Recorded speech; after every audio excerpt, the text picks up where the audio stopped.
I'm Daniel. I'm 32. And if you asked anyone in my family to describe me in one sentence, they'd probably say something like quiet but dependable. That's the role I've always played, reliable older brother, the guy who helps move couches, fixes leaky faucets, picks people up from the airport, and never makes a scene. I'm the one who gets called when the power goes out or the Wi-Fi's down, not because I'm some tech genius or handyman, but because I always show up. Always. I don't argue, don't complain. I just do it. That's who I've been for years. And to be honest, I didn't even realize how much people had come to expect that from me. Like it was my job just to exist in service to everyone else. Until my sister's wedding knocked the wind out of me. My younger sister, Brielle, is 29. She's the kind of person who fills up a room without saying much. Glamorous, loud in a charming way, always posting curated Instagram photos with perfect lighting and humble brag captions. She's always been our parents' golden child, and I don't say that with bitterness, just facts. She was the surprise baby, the one who came after my parents had basically decided they were done having kids. And from the second she was born, she had everyone wrapped around her finger. Growing up, it was always be nice to your sister, she's younger. Or let her have it.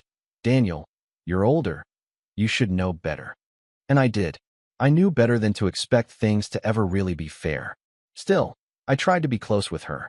Even when we were teenagers and she'd roll her eyes whenever I spoke. Even when she borrowed my car and returned it with a dent and no gas and our parents just shrugged. Even when she forgot my birthday 3 years in a row and then laughed it off like it was no big deal. I kept showing up. I helped her move into every apartment she ever rented. I fixed her old laptops when she spilled drinks on them. I even built her kids' IKEA beds last Christmas Eve while she was out with friends because her husband was busy and she needed the house to look nice for Santa. So when Brielle got engaged, I was genuinely happy for her. I even told her I'd help cover some wedding expenses if they needed it. She laughed and said, "Thanks, Danny, but we're going all out. No expense spared." The guy she married, Josh, comes from a wealthy family, and they threw this massive, over-the-top wedding at a country club about 40 minutes outside the city. Everything was planned to the last detail. Designer flowers, custom cocktails, a string quartet for the ceremony, and gold-trimmed menus printed on linen paper. I remember thinking it was a little much, but hey, if they had the money, who was I to judge? About 2 weeks before the wedding, I got an email from her wedding planner. Yes, she had a full-time planner, asking for my meal preference, filet mignon, seared salmon, or a vegetarian risotto. I filled it out like everyone else and didn't think much of it. I had even taken the day off work, gotten my suit dry cleaned, and bought a nice gift from their registry, a ridiculously expensive espresso machine I honestly couldn't afford. I figured it was a small gesture to show her I cared. The day of the wedding, I showed up early to help wrangle some family members into their seats and stayed out of the way otherwise. I wasn't in the wedding party or anything, but I figured I'd at least be seated with my cousins or parents. Instead, when the seating chart was revealed at the reception, I was shoved into the far back corner at what I can only describe as the obligation table, the one with people nobody really knew well but had to invite. I recognized a couple of distant relatives and one of Brielle's co-workers I'd met once. No place card, no greeting, no explanation. I told myself it was probably a mistake. Then the dinner began. Or at least, it did for everyone else. Servers started bringing out trays to the tables. White-gloved hands lowering plated meals with gleaming silverware, salads drizzled with balsamic glaze, wine glasses being refilled with practiced ease. And then one of them walked up to our table, looked down at the list in her hand, and hesitated. After a pause that felt like it lasted forever, she leaned down and placed a single paper plate in front of me. Not even one of those fancy heavy-duty ones. This was a bendable, no-frills white plate with what looked like half a scoop of potato salad and a slice of unbuttered bread. No silverware. No napkin. Just that. I blinked, honestly thinking it was some kind of weird joke. I looked around, and nobody else had one. Every single other person, every guest, every +1, even the DJ, had full place settings. I sat there for a moment, frozen. That's when Brielle walked past with her new husband on the way to the head table, her champagne glass in hand. And when she saw me staring down at the plate, she smirked. Not smiled. Smirked. Then she leaned over, and in the voice of someone who thinks they're being clever, whispered, "Be grateful we even invited you." I laughed. Not out loud. Not bitterly. Just this soft, stunned exhale. I didn't say anything. I just reached into my jacket pocket, pulled out my phone, and took a selfie with the plate. Her smirk faded a bit when she realized I wasn't reacting the way she expected. I didn't ask questions. Didn't cause a scene. Didn't tell anyone what happened. I just smiled for the camera like I was in on the joke. The rest of the night was a blur. I didn't eat. I didn't even stay for the dancing. I left before dessert was served, told my parents I had a headache, and drove home in silence. When I got there, I sat in my car for almost 20 minutes staring at that photo. Not because I was sad, though, yeah, a part of me was, but mostly because I couldn't figure out what I had done to deserve it. Had I said something? Missed something? Or was I just always going to be the guy who showed up, gave everything, and got handed scraps in return? I didn't text her after the wedding. I didn't call. I figured she'd forget all about it anyway. Maybe she already had. I posted the selfie to my private Instagram with no caption, visible only to my close friends. A few of them messaged me asking what happened, and I told them I'd explain later. I never did. It felt too stupid to talk about. Too petty to say out loud. My sister gave me a paper plate at her wedding. Who even believes that? A month passed. Then 6 weeks. Life moved on. I threw myself into work, started going on runs in the morning, even picked up an old guitar I hadn't touched since college. And just when I thought I was done thinking about that night, just when the sting had faded enough to move on, I got a text from Brielle out of nowhere. No greeting. No apology. No reference to the wedding at all. Just one sentence. Hey, can you watch the kids for a few hours Saturday? Daycare's closed, and Josh has a golf thing. I stared at the message for a long time. My first instinct was to ignore it. The second was to reply with something snarky. But in the end, I just typed, can't. Sorry, that should have been it. But it wasn't. She texted again 2 days later. Hey, if you're free this weekend or next, we could really use you. Things are tight with daycare, and I'd rather not ask Mom. When I didn't respond right away, she sent a follow-up. We're not asking for much, just a few hours every weekend. You're good with the kids, and they love you. And that's when it really hit me. I wasn't even a person to her. I was a resource, a backup plan, a warm body she could call when things got inconvenient. And suddenly, I wasn't just annoyed, I was furious. Not the loud, throw something kind of anger. This was quieter, colder, the kind that builds slowly until it sits in your chest like a weight. And I knew exactly what to do with it.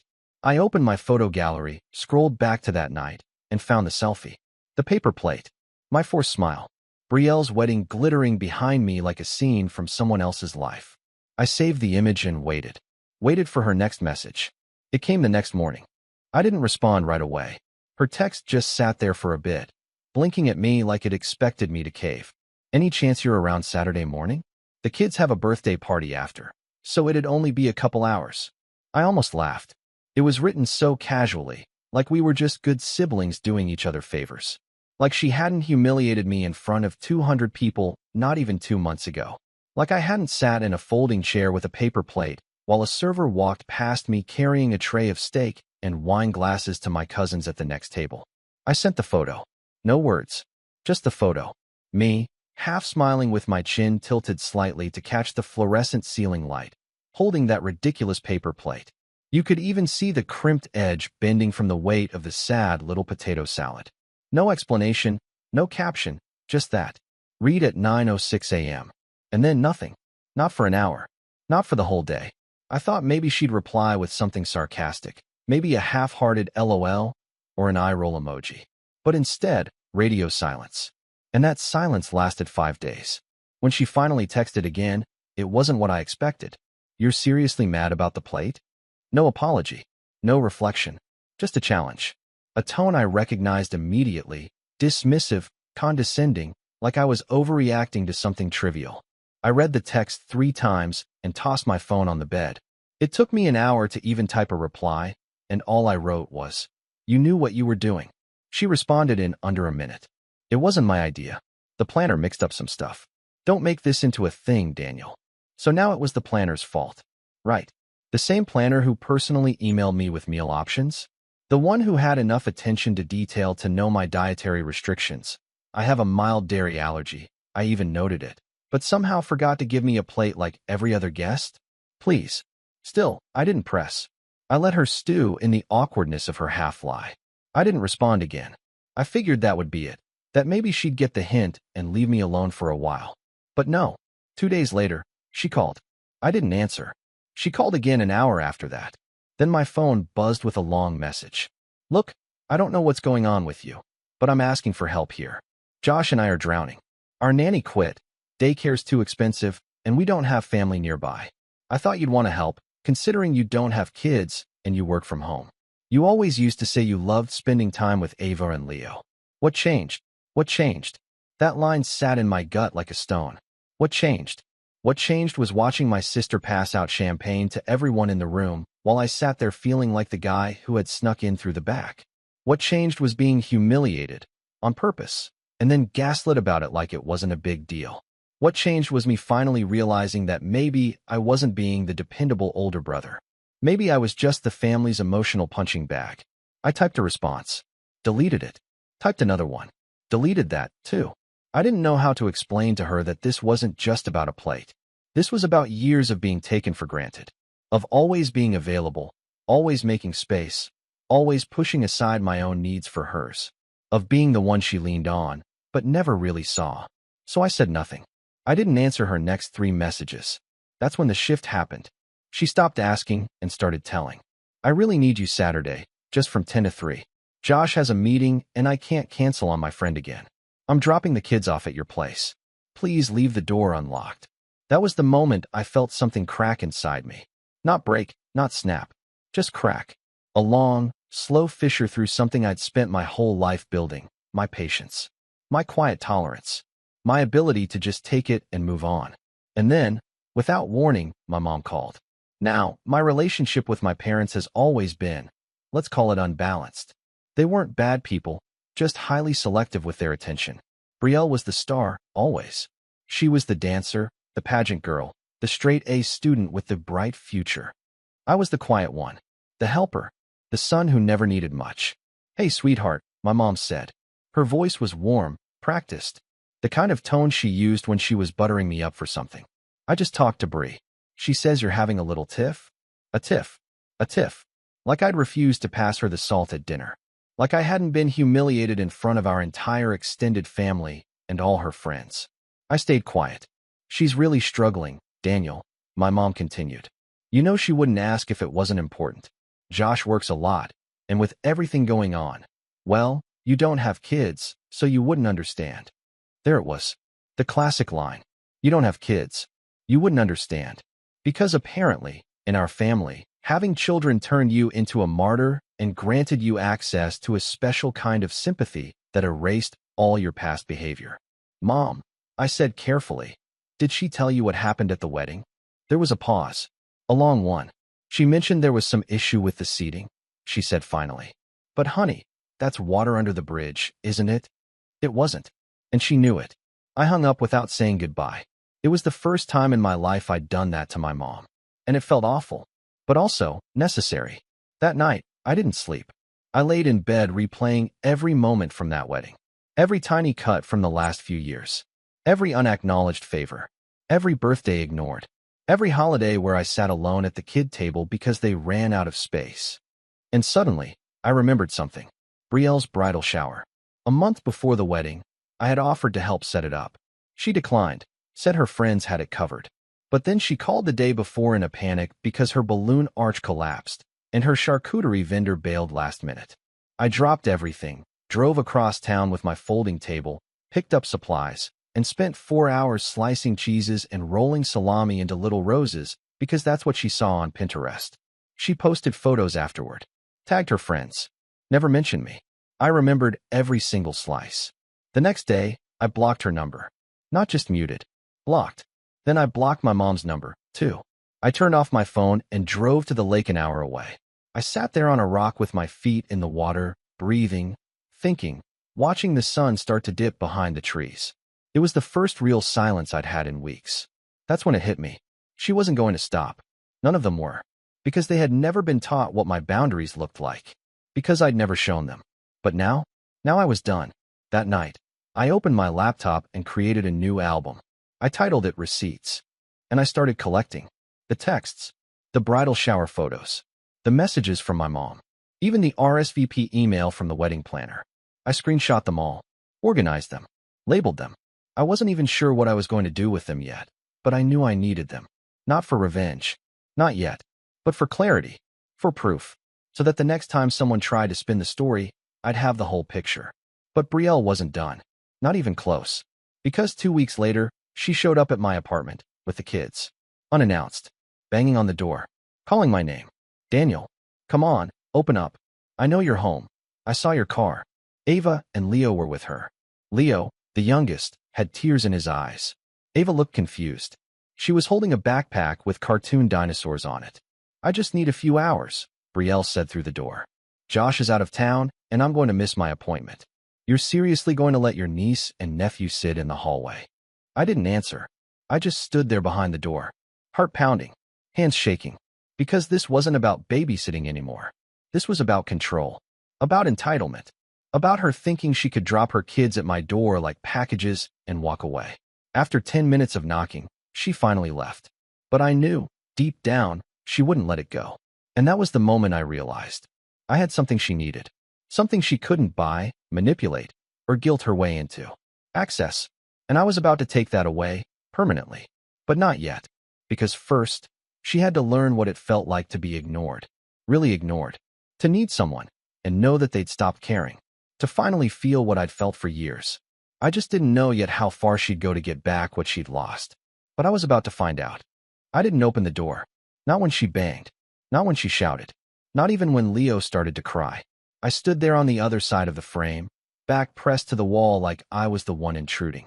My hand hovered over the lock more than once. Every instinct I'd trained over a lifetime of just be the bigger person wanted me to cave, to open it, to say, all right, come in, I'll take them just this once. But I didn't. I stayed still, quiet, like a ghost in my own home. Eventually, her voice faded. The footsteps shuffled away. I heard the elevator ding. Then silence. That moment, those 10 minutes, should have felt like a victory. A turning point. But instead, I collapsed onto the floor like someone had pulled the plug. All the adrenaline, all the rage, it drained out at once, and I was left sitting there in the quiet, feeling like a monster. What kind of person lets their niece and nephew cry in a hallway? What kind of brother ignores his own family? I didn't sleep that night. And not just from guilt, though that was part of it, but from something heavier. A kind of sadness I hadn't known I was carrying. A realization that I wasn't just drawing a boundary. I was tearing down an entire structure I'd helped build. The Daniel they all knew. The one who always said yes, who never pushed back, who was dependable and invisible at the same time. He was gone. And in his place? Well, I didn't know yet. The next week was quiet. Eerily so. No texts. No calls. No pop-ins. I thought maybe it was over. Maybe I had finally earned peace. Then I opened Facebook. My aunt had tagged me in a comment under a photo from some birthday party. It was one of those chaotic family events where people eat too much cake and the kids are sticky with frosting. I hadn't been invited, of course. But that wasn't what hit me. The caption on Brielle's post read, "Thankful for family who show up when it counts. We may not have a village, but we have each other." My stomach flipped.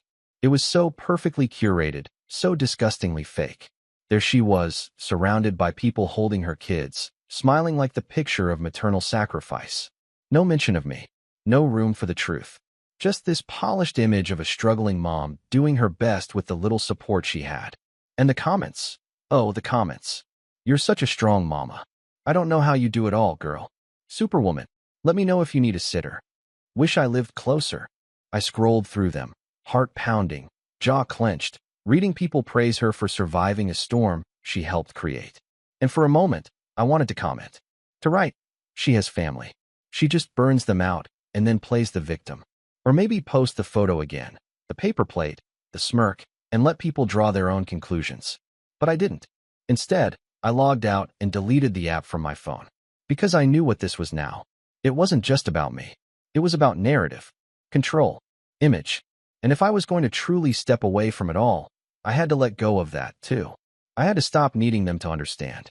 That was the lowest point for me. Not the wedding, not the hallway, not even the Facebook post.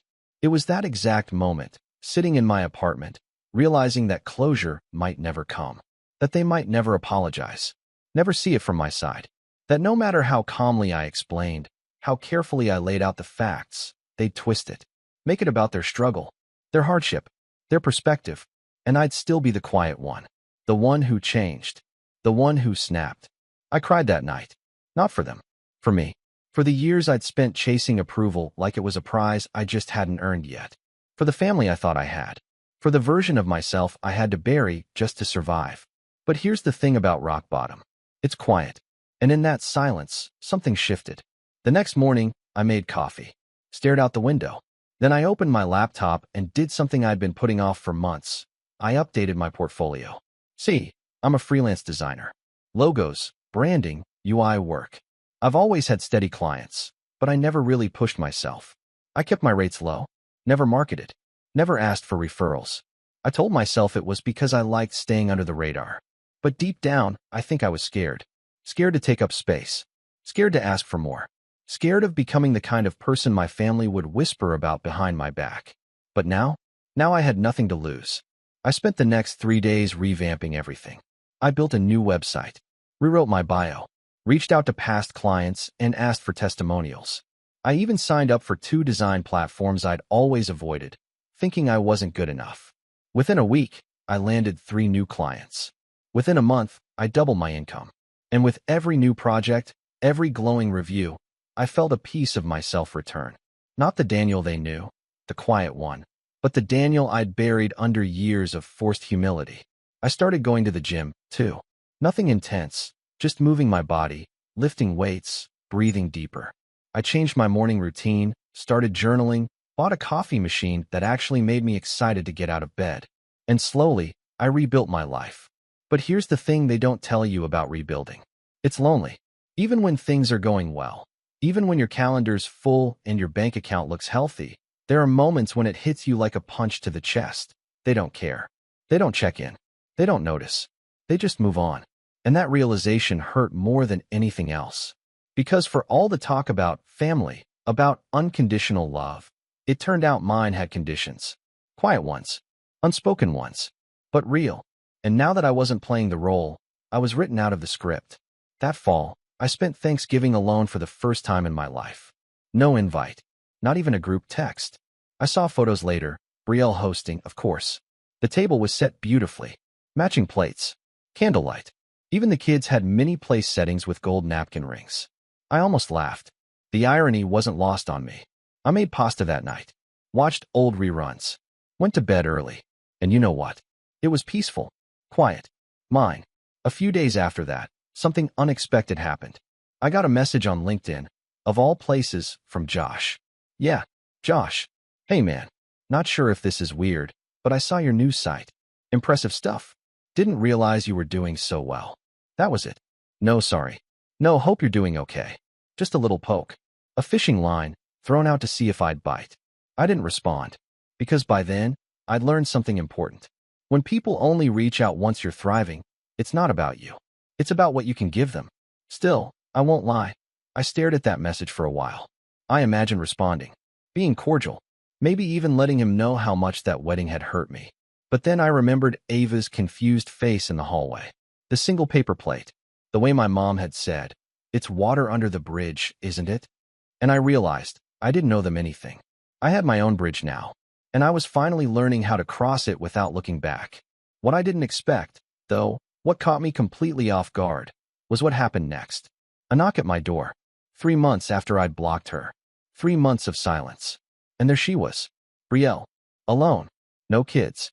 No makeup. No smirk. Just standing there with something in her hands. Something that would change everything. She was holding a scrapbook. At first, I thought it was a photo album.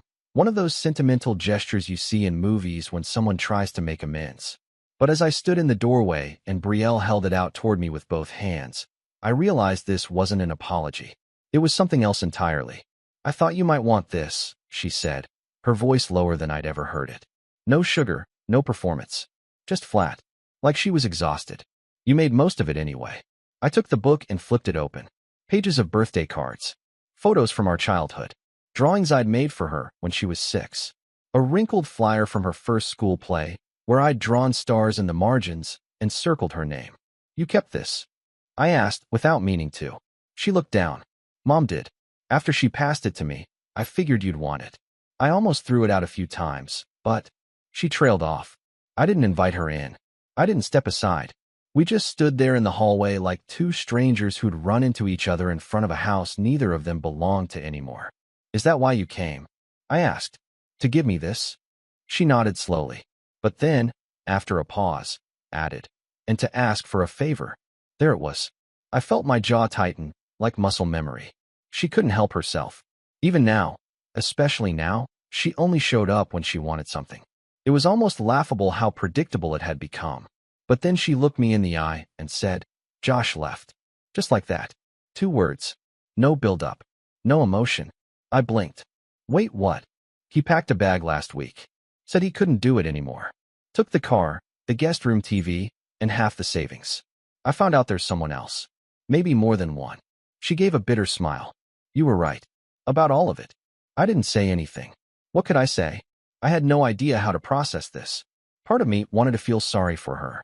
Another part, maybe the louder part, felt nothing at all. Not satisfaction. Not schadenfreude. Just emptiness. Then came the ask. I need help. Just for a few weeks. I can't afford full-time daycare, and I'm working double shifts. Mom said you might. I cut her off before she could finish. No. Just that. A single word. No apology. No justification. She flinched. I'm not asking you to watch them all the time, she said quickly. Just the mornings, maybe? Until I get back on my feet. Please, Daniel. They miss you. Ava asked about you yesterday. I hated how much that line hurt. But I didn't budge. You didn't come to see me when she asked about me. I said. You came because you needed something. Her shoulders slumped. I know, she whispered. But I'm really trying. I didn't answer. Eventually, she turned and walked down the hall without looking back. The scrapbook still in my hands.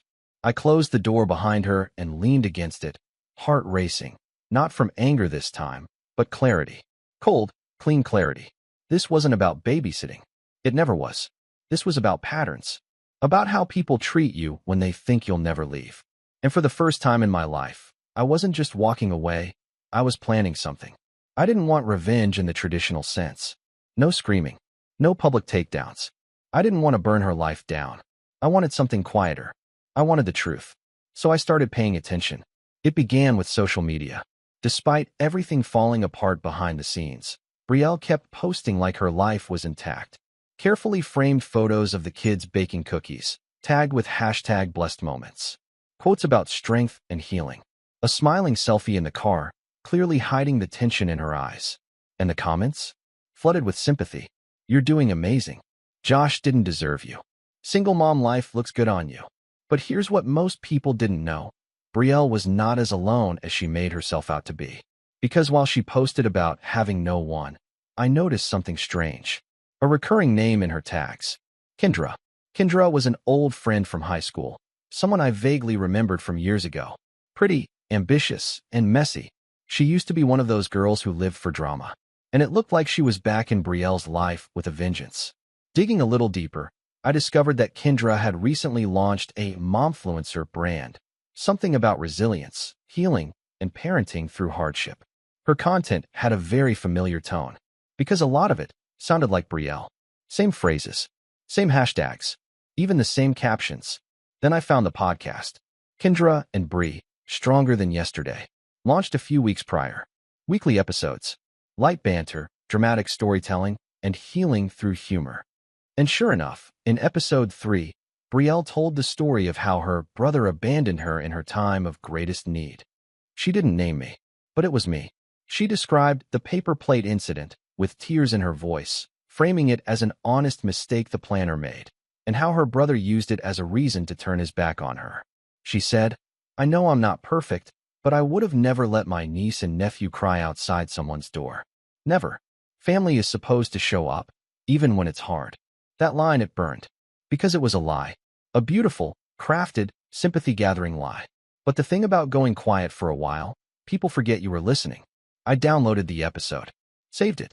Then I looked into the LLC that owned the podcast. Kendra's name. And Brielle's. Equal partners. A small-time sponsor had already signed on. A baby blanket company. Nothing huge, but enough. Enough to matter. So here's what I did. I reached out to Kendra. I didn't threaten her. Didn't accuse. I played it cool. I pretended I wanted to sponsor their show. I created a fake email account, posing as a rep for a startup parenting app. Said we were interested in working with authentic, family-first creators. Asked for a media kit and listener demographics. Kendra was ecstatic. She sent everything. Audience metrics, back-end numbers, their sponsorship rate card, and something else. A link to a private Dropbox folder filled with press assets, including a bio page. And in that bio, Brielle had claimed she was a full-time single mom with no family support. No family support. I laughed out loud when I read it. Then I screenshotted everything, organized the files, made a folder called PR versus Reality. And then, I waited. I didn't want to nuke her brand. Not yet. I wanted something better. I wanted her to feel it. The slow unraveling. The same way I had. So I started talking to people. Quietly. Cousins who'd reached out after Thanksgiving. Old friends who'd drifted. Even our mom, who, after my silence, had finally left a voicemail saying, "I think I might have misunderstood some things." I told them my side. Not with anger. Not with bitterness. Just truth.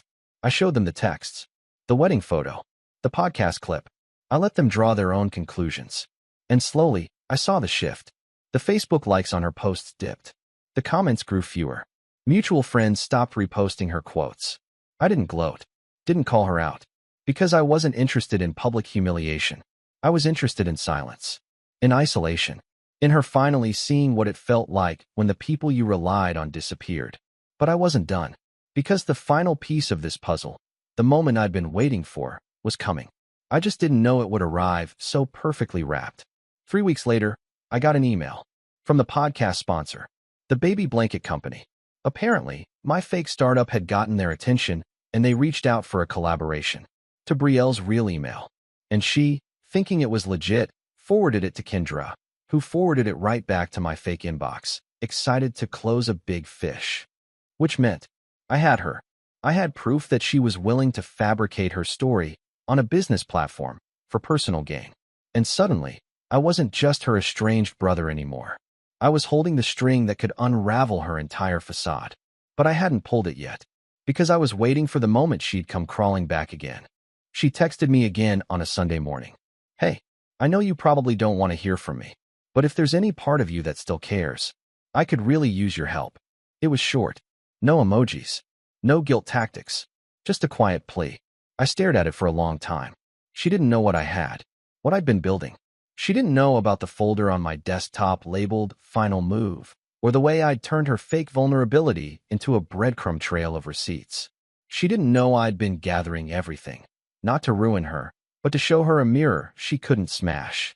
And most importantly, she didn't know I was finally at peace with the idea of letting go after she saw it all for what it really was. I didn't reply to her text. Instead, I waited 2 days. Then I sent her a package. It was small, just a manila envelope with no return address. Inside was a flash drive, a printed note, and a single photo, the original selfie, me at her wedding, holding the paper plate. The note was short. "Here's everything you forgot I remembered. You made me invisible. I made you transparent." I don't know what part she opened first, the image, the note, or the folder on the drive marked "In case you forgot." That folder contained screenshots of her podcast episode transcript, with the fabricated claims highlighted. Screenshots of her bios across multiple platforms describing herself as estranged from family and doing it all alone. An audio recording of her voicemail to mom begging for backup just for a few weeks. A saved copy of the fake brand proposal and her enthusiastic email agreeing to it. A collaboration she thought was a real sponsorship opportunity. And finally, a PDF titled "The Timeline You Erased," a clean, chronological list of the times I'd helped her over the last 5 years.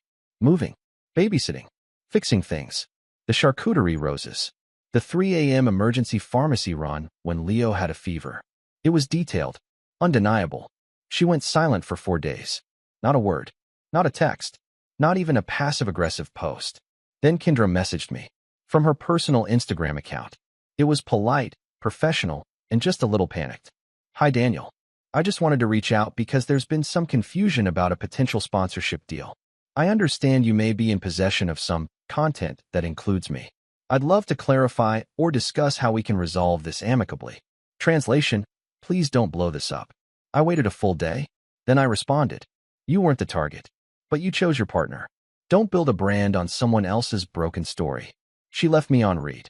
2 days later, the podcast quietly vanished. No farewell episode. No explanation. Just gone. The Instagram page followed. Then the Twitter. Kendra rebranded solo a few weeks later, posting vague quotes about outgrowing people and learning to walk away from drama. But the engagement tanked. Sponsors stopped tagging her. The flame fizzled out. And Brielle? That took longer. I didn't hear from her again for almost 2 months, until she showed up at my apartment. Again. This time, she wasn't holding a scrapbook, or the kids, or even her phone, just herself. She looked tired, not worn down in the way motherhood does to you. This was different. Deflated, like she'd finally seen herself from the outside and didn't quite recognize the person staring back. I opened the door, said nothing. She didn't ask to come in. She just stood there and said, you were right. That was it. Not an apology, not a performance, just quiet truth. She went on, haltingly, told me the fallout from the podcast killed her last chance at monetizing her platform. How a mutual acquaintance leaked screenshots of the timeline PDF to the parenting forums she used to post in. How sponsors ghosted her. How Kendra distanced herself and even hinted in her stories that Brielle had exaggerated her trauma. She said she had to move back in with mom temporarily, that she was working weekends at a boutique and looking for a second job. I know you probably don't care anymore, she added, her voice cracking a little. But I just wanted you to know. I see it now. What I did. What I let myself become. I let her speak. I let her sit in it. Then, calmly, I said, I'm glad you do. But this isn't about you anymore. It never really was. She blinked. Then what's it about? It's about me finally choosing peace over guilt, I said. About me realizing that I'm not responsible for everyone's mess. Especially not people who hand me paper plates and expect me to be grateful. She looked like she might cry, but she didn't. Instead, she nodded. Once. Like she accepted it. Like she understood this door wouldn't open the way it used to. She turned and left without asking for anything more. And this time, I didn't feel like a villain. I felt free. That was a year ago. Since then, I've doubled my client base, started mentoring new designers, and even gave a talk at a conference about knowing your worth. I didn't mention Brielle, of course, but I told the story about the paper plate, about drawing boundaries, about letting go of the need to be understood. And when I finished, a woman in the front row came up to me afterward and said, I have a sister like that. I just smiled and said, most of us do. Thanksgiving this year, I spent it with friends. The kind who bring real plates. Who pour wine without keeping score. Who don't ask you to shrink so they can shine brighter. I still have the photo. It's printed now, framed on my desk. Not as a trophy, but as a reminder. Because sometimes, the smallest plate is what carries the biggest lesson. And now I serve myself. Every time.